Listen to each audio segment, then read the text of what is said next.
Nous sommes ravis de vous savoir au rendez-vous de l'actualité sur Canal 3 Bénin. Voici les titres du journal.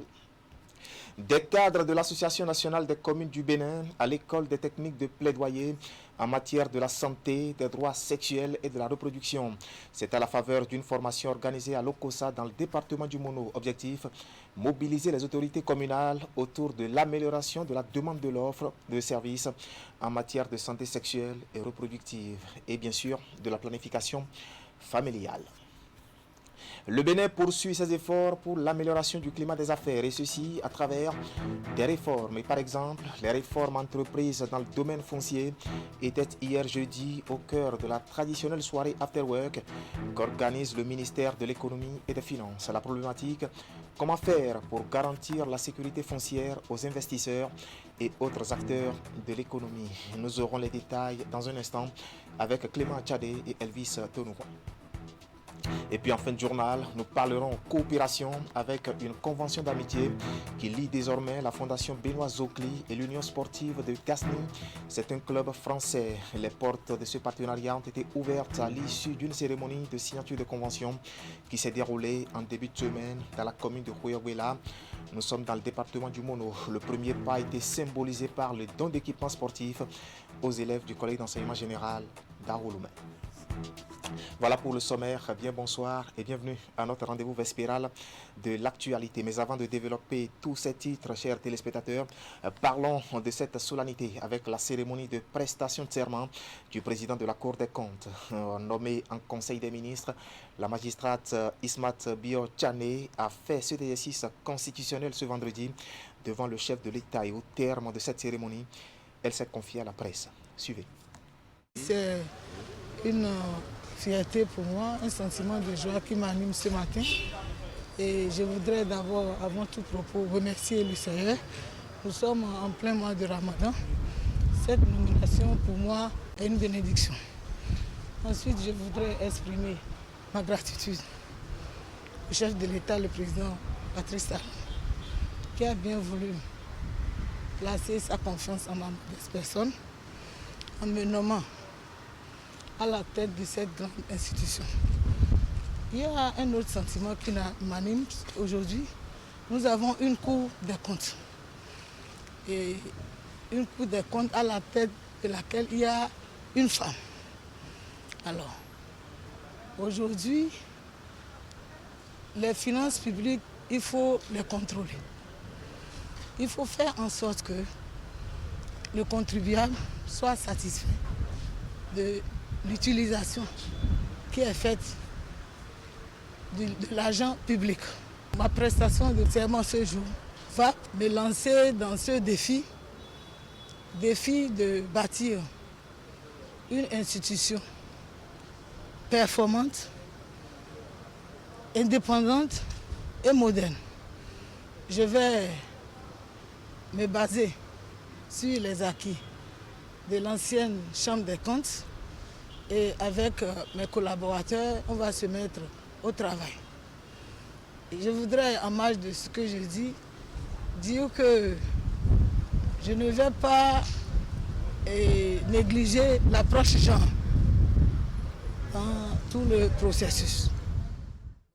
Voilà, c'était Ismat Biotchane, présidente de la Cour des comptes. Des cadres de l'Association nationale des communes du Bénin à l'école des techniques de plaidoyer en matière de la santé, des droits sexuels et de la reproduction. Il s'agit d'un module de formation organisé à l'Okosa dans le département du Mono et dont l'objectif est de mobiliser les autorités communales autour de l'amélioration de la demande de l'offre de services en matière de santé sexuelle et reproductive et surtout de la planification familiale. Voici le point de la cérémonie d'ouverture avec Geoffroy Mentan et Florent Dehaut. La direction exécutive de l'Association nationale des communes du Bénin, ANCB, offre sur 3 jours à ses cadres, ici à Lokossa, chef-lieu du département du Mono, un espace de renforcement de capacité. La formation organisée au titre du projet de promotion de la planification familiale au Bénin porte sur les techniques de plaidoyer en matière de la santé, des droits sexuels et de la reproduction. L'objectif est de poursuivre les efforts de mobilisation de tous les acteurs autour de la question. Même s'il est vrai que grâce à ce projet, les 5 communes bénéficiaires disposent aujourd'hui de leur propre plan d'action et du financement pour la mise en œuvre de ces plans, il n'en devait pas moins que beaucoup reste à faire. En effet, une chose est d'élaborer un plan d'action, mais une autre en est de le mettre en œuvre convenablement. La question de planification familiale, comme vous le savez, se heurte à de nombreux obstacles d'ordre religieux, ethnique, culturel, etc. Nous devons donc y aller avec beaucoup de tact afin d'atteindre les objectifs. Votre rôle en tant que cadre de la direction exécutive de l'ANCB est justement de conseiller et d'accompagner les communes dans l'accomplissement de leur mission auprès des populations à la base. Vous avez besoin d'être outillés pour répondre au mieux aux préoccupations qui vous seront posées. Voilà pourquoi nous avons décidé de vous convier à cette session de formation. Notre objectif est de renforcer vos capacités sur le plaidoyer afin de vous donner les moyens pour amener les autorités politico-administratives à davantage investir techniquement et financièrement sur les droits de santé sexuelle et reproductive et la planification familiale. Pendant la formation, les participants suivront notamment une présentation de la situation des droits sexuels et de reproduction et de la planification familiale au Bénin, une analyse des enjeux et défis de la santé, des droits sexuels et de la reproduction pour les communes. Ensuite, ils vont procéder à l'identification des axes prioritaires de plaidoyer à porter auprès des autorités politico-administratives. La formation devra accoucher d'un plan de plaidoyer à dérouler lors de l'atelier bilan du projet. Chers collaborateurs, voilà ainsi résumé le programme de la session de renforcement des capacités auquel nous vous avons conviés. Je vous invite à être assidus et à participer activement aux travaux. L'ANCB veut ainsi contribuer à l'accès des citoyens à des services et des informations sur la santé en matière de sexualité et de reproduction, ainsi que des moyens de contraception modernes. Dans son entreprise, elle bénéficie du soutien financier de la ville de Paris et de l'AIMF, l'Association internationale des maires francophones. Voilà un compte rendu signé Geoffroy Mentan et Florent Dehoux.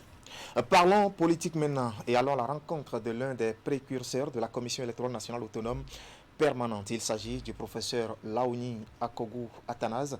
Aujourd'hui, bien sûr, l'homme se dit fier et surtout satisfait des changements qualitatifs intervenus dans la vie de l'institution. Fier Chandel à l'équipe d'Emmanuel Tchando qui a su, selon lui, relever les importants défis en organisant des élections non contestées par les institutions chargées justement de veiller à la régularité du processus et dans l'esprit qui a prévalu dans la mise en place de la Sénat permanente. Laouni Athanase est ici au micro de Herman Anyambosu et Henri Danti.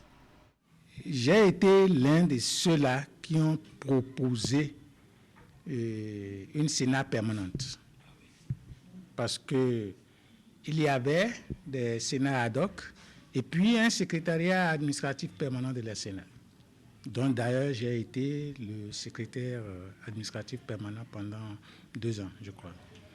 Et après ça, il y a eu une longue période où c'était le secrétariat administratif permanent, mais comment est-ce qu'on appelle, la Sénat n'était pas permanente. Heureusement aujourd'hui, puisque je l'avais souhaité, il y avait une commission à Anzo qui s'était penchée sur la question, et quand on m'avait posé la question, je leur avais dit que la meilleure chose à faire, c'est de faire de la Sénat une institution permanente et que ce ne soit plus une Sénat ad hoc où les gens viennent et repartent. Heureusement pour moi, je dis heureusement, ça a été suivi. Et ça, je le réclame et je suis content de le réclamer. Et c'était mon vœu, et même si je n'ai pas été membre de cette Sénat permanente. Même si le côté financier continue de jouer un peu, ça n'a pas été tellement visible parce que en son temps, on allait à la Sénat pour s'en faire plein les poches. Et ce n'était pas autre chose que ça. Le Bénin a été ce qu'il a été et aujourd'hui, il est ce qu'il est. Et on peut se féliciter de ça. Qu'on n'a plus tout ça là, que ce n'est plus ces jeux de cache-cache ou bien des jeux d'intérêt, que c'est beaucoup plus la technicité qui joue. C'est plus intéressant. C'est vrai, et il n'y a pas cette institution, surtout la Sénat, qui était considérée en son temps comme le haut lieu de la politique politicienne, excusez-moi le terme, mais qui s'est finalement donné une ligne de conduite et qui a tenu cette ligne de conduite jusqu'au bout. Ce n'était pas donné, ce n'était pas gagné d'avance. Et ces 5 personnes, vraiment, je leur tire chapeau, ils ont fait du bon travail. Est-ce que vous pensez qu'il y a eu que des exploits ou il y a des erreurs qu'on peut peut-être corriger avec la nouvelle Sénat qui va s'installer? Oui. Il y a eu des erreurs. Il ne pouvait d'ailleurs pas en être autrement. Le fait que les gens, parfois, à certains niveaux, à certains degrés, ne se comprennent pas parce que je suis représentant d'un tel parti politique, carrément. On a tendance à vouloir faire prévaloir les intérêts de ce parti politique sur les autres, ainsi de suite. Mais, au finish, je dis que c'est bon. Est-ce que vous pensez que la Sénat a pu garder cette impartialité-là? On n'a pas reproché à la Sénat d'avoir mal organisé les élections. Pourtant, il y a des institutions qui sont chargées de contrôler la Sénat pendant l'organisation des élections. On n'a pas pu lui reprocher quelque chose. Voilà, c'était le professeur Athanase Laoni, un des précurseurs de la Sénat permanente. Et parlant de Sénat permanente, l'actuelle mandature s'achève le 13 juillet prochain. Une fin de mission pour l'équipe conduite par Emmanuel Tiando. Si l'organe qui a jusque-là conduit les différentes élections peut se targuer d'avoir accompli sa mission républicaine, eh bien, des spécialistes lui reprochent de ne pas respecter l'impartialité requise dans le traitement des dossiers. Pour eux, la Sénat permanente voulue pour capitaliser justement une série d'expériences porte quelques éléments négatifs dont doivent tenir compte les nouveaux organes qui font leur installation très prochainement. Ces spécialistes, ce sont des enseignants-chercheurs interrogés par Herman Amiabosso. La Sénat qui vient de finir son travail et qui s'apprête à déposer son tablier est une première expérience d'une Sénat institutionnalisée dans notre pays. Par le passé, nous avons souvent connu des Sénats mis en place, des Sénats ad hoc, mis en place à l'approche des élections et qui sont dissoutes juste après l'organisation des élections. Mais aujourd'hui, nous avons cette Sénat-là qui est une institution qui est reconnue par notre Constitution, mais qui a fait un bon boulot, dirais-je. Toutefois, même s'il faut que je reconnaisse que dans son évolution, la Sénat n'a pas que frappé du point fort. C'est une Sénat qui a eu à montrer ses faiblesses et ses forces. Ses forces en conduisant au moins 3 élections qui contribuent à l'enracinement de la démocratie dans notre pays, quels que soient les commentaires que l'on puisse faire, mais également des points de faiblesse que cette Sénat laisse en héritage à la nouvelle équipe qui prendra la relève auprès d'elle. À l'observation de notre organe chargé de l'organisation des élections, nous avons eu à un moment donné à développer l'impression selon laquelle notre institution n'était plus impartiale.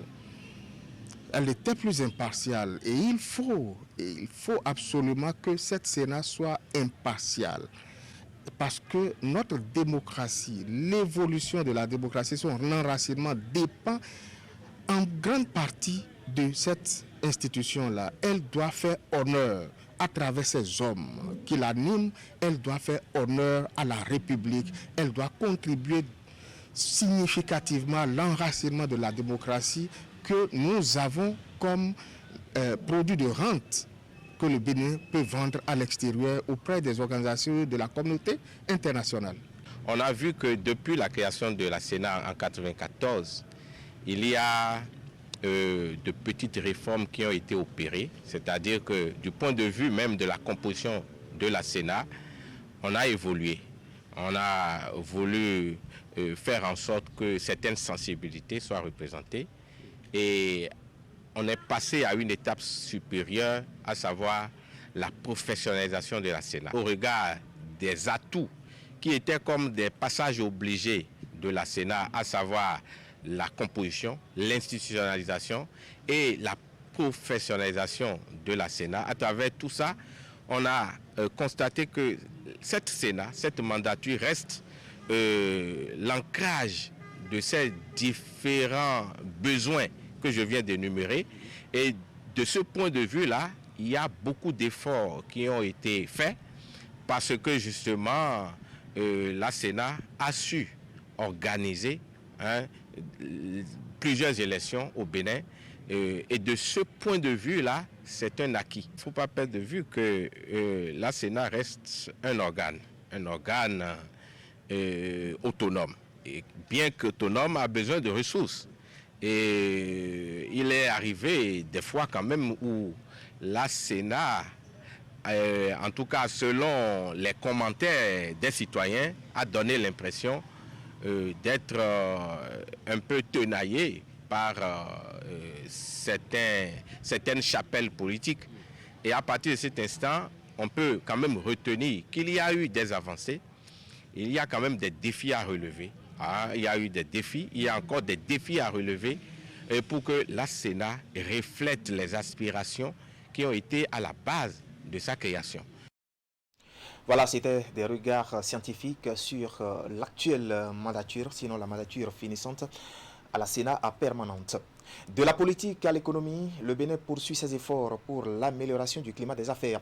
Et ceci à travers des réformes. Au nombre de celles-ci, les réformes dans le domaine foncier qui étaient hier jeudi au cœur de la traditionnelle soirée After Work qu'organise le ministère de l'économie et des finances. Au centre des débats, une interrogation: comment faire pour garantir la sécurité foncière aux investisseurs et autres acteurs de l'économie?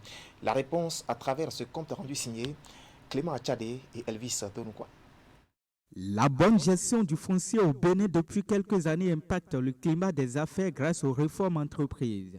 Et ce jeudi, la Direction générale de l'Agence nationale du domaine et du foncier et le ministère de l'économie et des finances sont venus annoncer les grandes avancées aux huissiers, notaires, maires et les chefs d'entreprise. Dans un premier temps, le directeur général de l'ANDF, principal orateur de cet afterwork, a présenté les différentes plateformes ayant conduit à la dématérialisation de la gestion du foncier au Bénin. Un processus rendu possible par l'informatisation de la gestion foncière et domaniale. Le développement ne se fait pas en apesanteur dans l'espace. Le développement se fait bien entendu sur la terre, d'où l'importance du foncier et les enjeux que cela recèle. Depuis 2016, le gouvernement du président Patrice Talon s'est attelé à mettre en œuvre des réformes audacieuses. Ces réformes audacieuses nous permettent aujourd'hui d'aller vers la dématérialisation du dispositif technique de gestion foncière. Et on aura compris que le Bénin s'est résolument engagé sur la voie de modernisation de l'administration foncière. Ce n'est pas une chose aisée, mais avec la détermination et la volonté du gouvernement de doter notre pays des outils modernes, nous y sommes presque. Au titre des réformes qui rassurent les investisseurs étrangers, les professionnels du foncier et les opérateurs économiques locaux, figure la numérisation du registre foncier du Bénin, la plateforme e-notaire qui facilite désormais le transfert de propriété et la digitalisation des états descriptifs. À cela s'ajoute la transparence de la nomenclature des coûts et des prestations de l'ANDF, sans oublier la gratuité de l'enregistrement des actes de propriété de valeur inférieure à 50 millions de francs CFA pour les sociétés commerciales, mais aussi la mise en œuvre du cadastre national. Le gouvernement a rendu gratuit les frais d'enregistrement pour les actes de propriété dont la valeur est inférieure à 50 millions pour les sociétés commerciales et industrielles. Parce que le gouvernement sait que la terre est une ressource de production pour les entreprises. Avec les facilités qui sont offertes aujourd'hui pour saisir la commission de gestion des plaintes et avoir une réponse aussi rapide que cela puisse être. En retour, les souhaits, les préoccupations que vous avez émises en ce qui concerne la première immatriculation ne sont pas tombées dans les oreilles de sourds. Ce sera reversé au gouvernement, notamment M. le ministre de l'Économie et des Finances. Avec ces réformes de gestion du foncier et des domaines, le gouvernement engage le Bénin sur la voie de la modernisation de l'administration foncière. Le ministre de l'Économie et des Finances joue déjà sa partition en ce qui concerne les moyens adéquats afin d'atteindre les objectifs. Sur tout un autre plan, l'Institut universitaire d'enseignement professionnel de métiers agricoles de Djougou sera fonctionnel dès la rentrée universitaire 2021-2022. Mais avant le démarrage des activités académiques dans cette entité universitaire, le ministre de l'Enseignement supérieur et de la Recherche scientifique a fait une descente sur le site hier jeudi pour constater le niveau d'avancement des travaux et surtout des dispositions prises pour un bon déroulement des activités. Suivons ici le compte rendu d'Alassane Harouna et Abdou Raouf Yahaya. Le ministre Éléonore Ladikan Yahi sur le site de l'Institut universitaire d'enseignement professionnel au métier de l'agriculture de Djougou. À la tête d'une forte délégation de son département et accompagné du maire de la ville, le ministre de l'Enseignement supérieur et de la Recherche scientifique est venu constater l'état d'avancement des travaux sur ce site qui va accueillir dès la rentrée prochaine une nouvelle génération d'étudiants. Après une brève présentation du dit centre, l'autorité ministérielle a visité les différents compartiments de cette entité universitaire. Nous sommes donc sur ce site parce que nous avons un centre universitaire d'enseignement professionnel et il est question de venir voir à quel niveau nous en sommes. On a vu les infrastructures qui sont vraiment très très bien faites. On a vu justement les sites qui vont constituer la ferme et nous avons avec monsieur le maire également apprécié l'implication des autorités locales et ça c'est une donne très importante. Les mobiliers, tout ça c'est là, le recrutement des personnels des UEP, ça va se faire également. Donc globalement, nous sommes venus trouver que le travail a bien avancé. Ce chantier, faut-il le rappeler, fait partie des réformes phares du gouvernement de la rupture dans le sous-secteur de l'enseignement supérieur, désormais orienté vers la professionnalisation de l'enseignement. Alors les bacheliers sont attendus. La différence aussi avec l'université, c'est que nous, on n'a pas de limite d'âge. Vous pouvez avoir fait autre chose après votre bac et décider de reprendre vos études si vous avez la motivation. Si vous êtes intéressé à devenir un exploitant agricole, parce que c'est ça en fait, l'agriculture c'est aussi un peu une vocation en même temps qu'un métier, alors c'est une formation qui est faite pour vous. Fermé au lendemain de l'avènement du gouvernement du nouveau départ qui a voulu doter le pays d'une nouvelle carte universitaire, l'Institut universitaire de Djougou renaît avec une nouvelle dynamique à la grande satisfaction du premier citoyen de la ville. C'est des impressions de joie parce que vous savez que l'Institut, dans sa forme ancienne, avait été stoppé avec la redéfinition de la carte universitaire du Bénin. Nous avons pensé que la commune n'allait plus retrouver cela, mais vous constatez aujourd'hui avec la visite de Madame la ministre et de toute son équipe que c'est un bonheur qui se prépare pour la commune de Djougou. Et nous avons vu que le travail préliminaire est très avancé de façon méthodologique et nous pensons que vivement, très prochainement, il y aura la rentrée scolaire et ce que nous avons perdu en 1000 jours, nous allons le gagner en un seul jour. Parce que ce qui est en train d'être fait, vraiment j'ai été émerveillé, c'est méthodique, c'est une planification linéaire et c'est la technologie aussi qui sera au rendez-vous.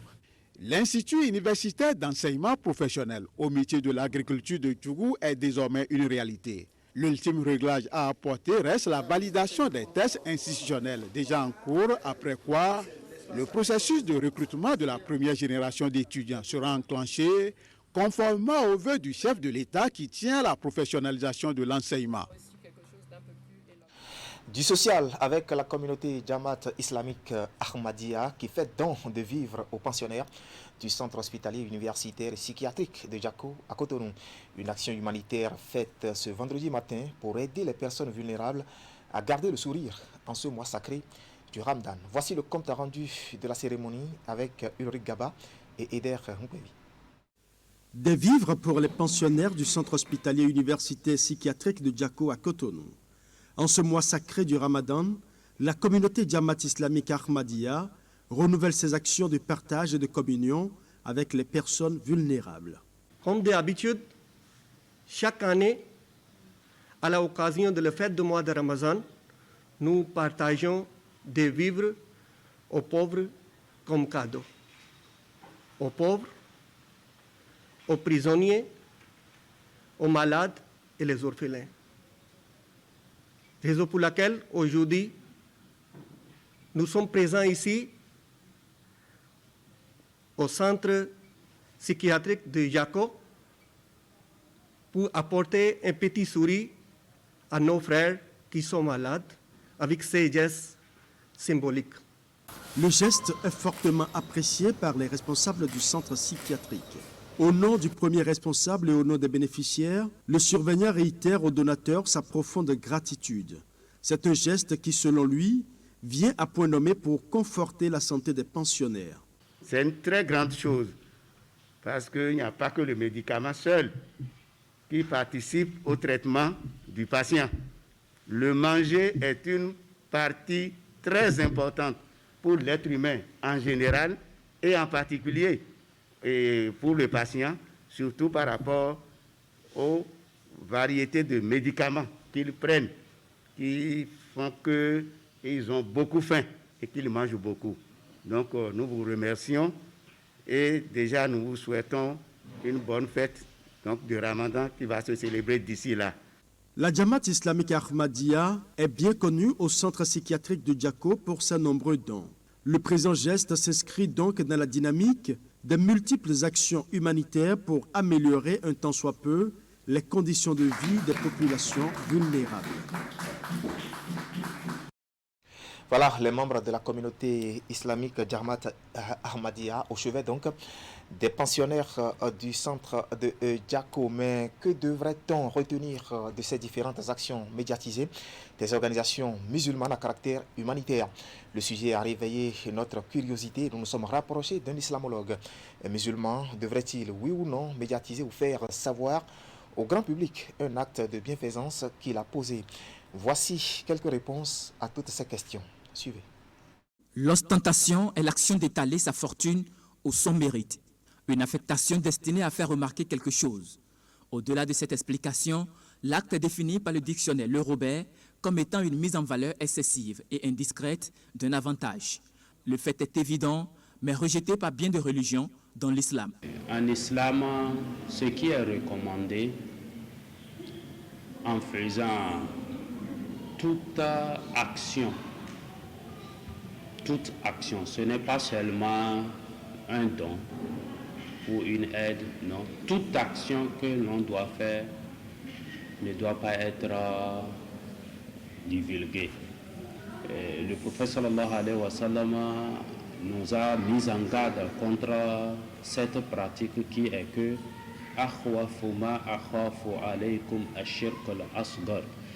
ce que je crains le plus pour vous, c'est le fait d'associer Allah subhanahu wa ta'ala, mais cette association, elle est l'association mineure. Donc, quand les compagnons demandaient au prophète sallallahu alayhi wa sallam, mais c'est quelle sorte d'association ça? Ils ont dit que c'est Ariya, l'ostentation. Et donc, l'ostentation en islam est prohibée. De plus en plus, il est remarqué à la télévision et dans les journaux des reportages et des articles portant sur des actions de bienfaisance des musulmans. Particuliers ou organisations, chacun divulgue ses actions aux yeux du grand public, serait-ce par nécessité ou de l'ostentation. Selon Dr Rufai Mani, imam de la mosquée As-Salam d'Atropokodji, certaines situations peuvent rendre nécessaire, sinon possible, la divulgation d'un bienfait. Mais toutefois, le piège de déraper ne devrait pas être occulté. S'il y a nécessité de rendre ça public, on peut le faire. L'islam l'a permis s'il y a nécessité.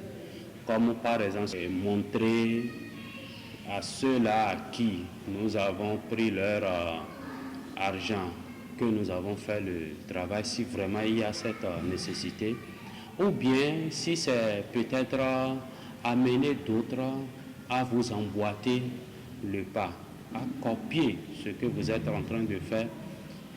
En tout cas, la nécessité dépend d'une personne à une autre. Mais en résumé, s'il y a cette nécessité-là, le Coran nous dit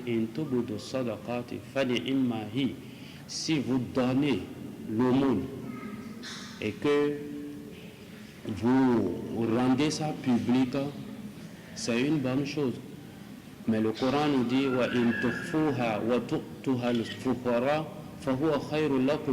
mais si vous cachez cela et que vous donnez aux pauvres, c'est encore meilleur pour vous. Maintenant, si on le rend public, ce qui est bon, ce qu'on veut, c'est que ces gens-là n'ont qu'à tout faire pour que l'ostentation ne rentre pas dedans. Parce que si jamais ils le font parce qu'on veut qu'on sache que je le fais, alors là, ils vont rentrer dans le verset sévère d'Allah subhanahu wa ta'ala qui nous dit وَقَدِمْنَا إِلَى مَا عَمِلُوا مِنْ عَمَلٍ فَجَعَلْنَاهُ هَبَاءً مَنْثُورًا. Oui, nous avons accepté vos œuvres parce que vous l'avez fait à cause des gens et les gens vous ont déjà récompensé et aujourd'hui, vous n'avez rien chez nous.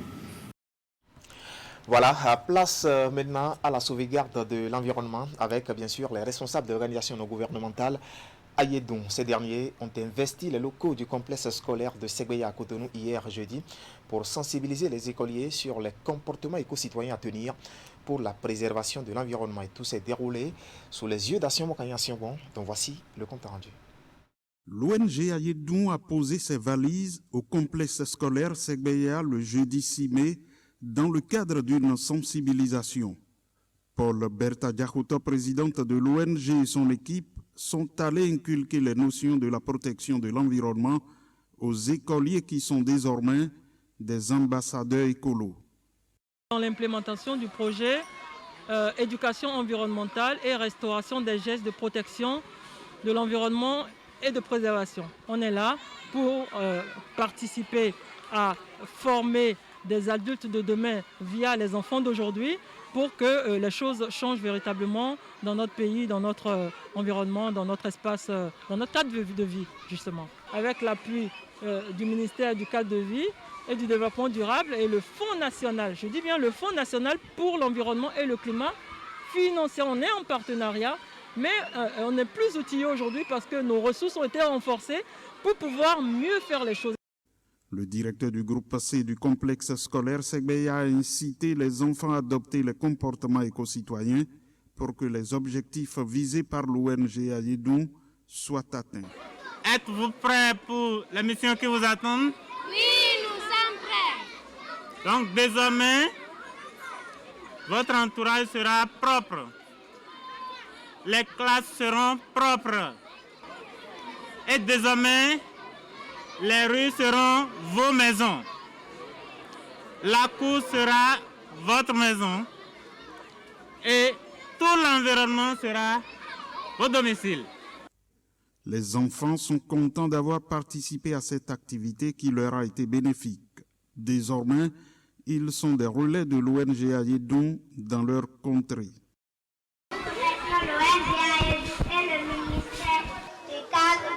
Nous remercions aussi le Fonds national pour l'environnement et le climat pour tout ce que nous a apporté. À l'occasion, Paul Berta Diakouta a offert des kits de salubrité et de lave-mains au complexe scolaire. Soutenu par le ministère du Cadre de vie et du Développement durable et le Fonds national pour l'environnement et le climat, l'ONG à Yeddoun entend œuvrer durablement pour l'atteinte des objectifs de développement en matière de protection de l'écosystème.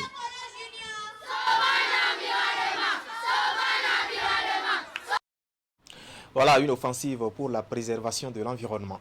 Coopération pour mettre un terme à cette session d'information et c'est pour évoquer cette convention d'amitié qui lie désormais la Fondation Benoît Zokli et l'Union sportive de Gasni. C'est un club de football français et la cérémonie de signature de cette convention a eu lieu en début de semaine dans la commune de Khoyogbela. Nous sommes dans le département du Mono et le premier pas, c'est un don d'équipement sportif que le club français a fait aux élèves du collège d'enseignement général à Ouloumé. Reportage Geoffroy Médecin et Florent Dou.